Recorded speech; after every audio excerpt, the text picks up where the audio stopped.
bir çocuk olsaydım,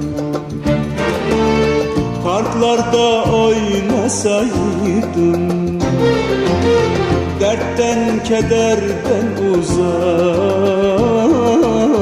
arkadaşlar bulsaydım, dertten kederden uzak arkadaşlar bulsaydım.